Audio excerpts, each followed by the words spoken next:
on this video, I am putting the stool back together. I started by measuring this piece of wood that goes on the bottom of the stool. And as you can see by measure, that means I just took the old board, put it on top. I did it with an ink pen at first and I couldn't see the lines all the way, so I went back over it with the marker. After doing that, I needed to let the battery charge for the oscillating saw. I think that's how you say it. And so I just put that to the side and started with the fabric. Put it on there, and this again is me just doing some air quotes measurements, trying to see how much I need, and I realized I needed to put the cushion on because that may add like a half an inch or more to the amount of fabric that I needed. Then I realized I needed to cut it, and so again, just doing some very bad measuring. Don't follow my technique, but I just marked where I could cut the fabric. I think I kept on about 5 inches, which in the end it ended up being more than I needed, but I figured it would be better to have more than not enough. So here I am getting this ready to cut the fabric.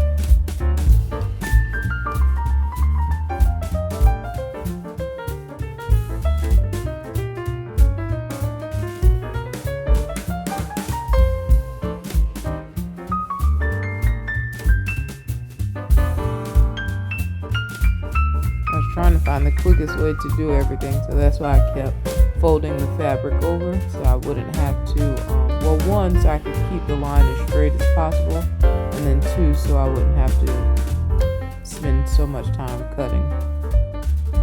Alright, so the fabric was cut. Now it was time to start stapling it to the seat. So I started with the one side, stapled that, and then, this staple gun, I was always kind of afraid of those staple guns just because I felt like they could do a lot of damage if it went into your skin.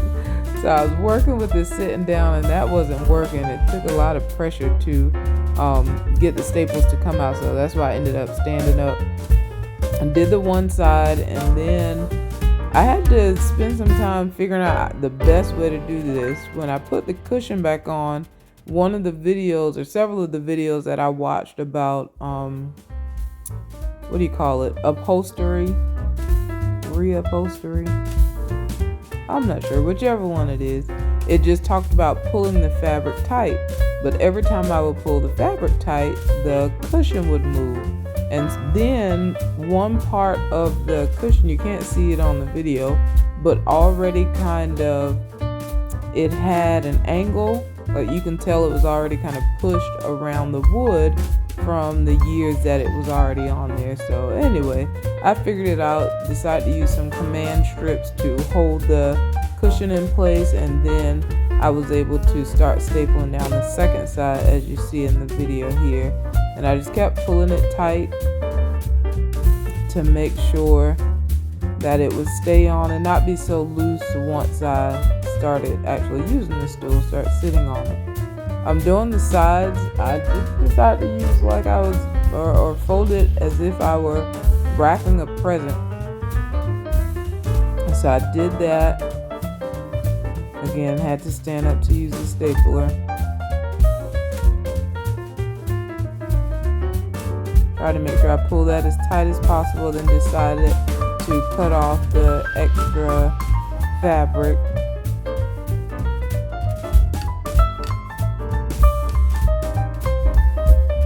At some point there, I cut my finger and ended up having to put on a band-aid, but it wasn't a deep cut, so that was good.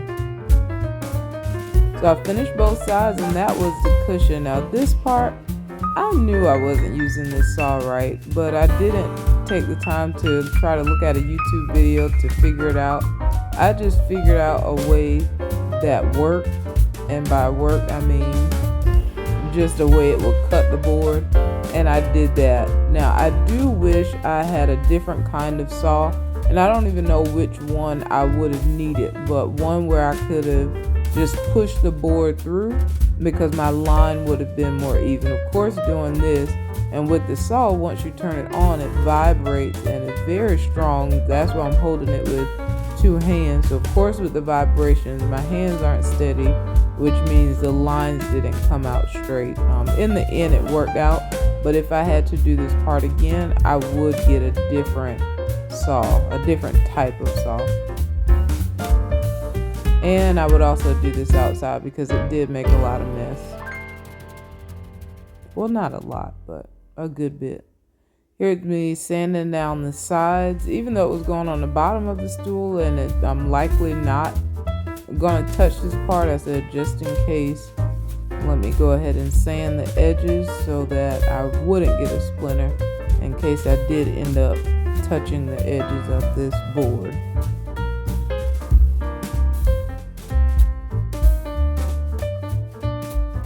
Alright, so this is me putting it on and realizing that it didn't fit. And so I had to put the saw back together, make another cut, and it still didn't fit. So I went back and made another cut and did some measurements. You can't see it because of how fast the video is going, but at a point I did actually use, oh there I am now. I did actually use the ruler, which I should have done first, to measure and then make the cuts. And after this, I think it did work after I actually used the ruler. Yeah, it did. Then I was just getting the hammer to make it stay down, and then this is my brad nailer, or finishing nailer. I think it's called both. Brad nailer? I don't know. So I'm using that to secure that bottom piece to the stool, which I thought was all fine and dandy until I finished and turned it over and realized that some of the nails, because of how I held the nail gun, actually came through. And so my first thought was, oh, I'll just put a piece of tape over it, because again, I won't be in the stool so much, so I figured it wouldn't really matter.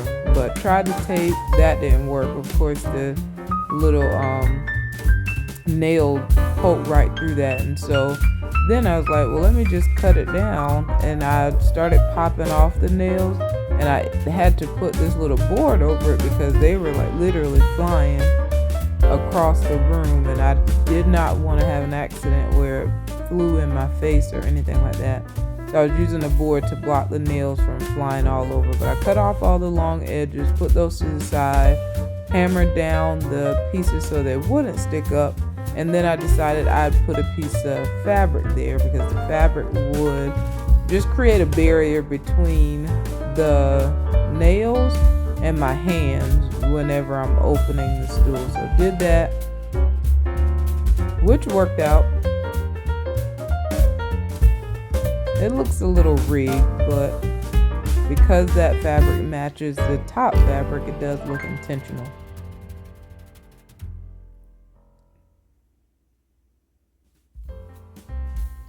So after I did that, it was time for the final step, and that was actually putting the top back on the stool. I had to find a way to get that top board just even because it is pretty heavy, so I couldn't just hold it, and because of how long it is, I couldn't just hold it up in the air. So eventually I end up just putting everything on the floor,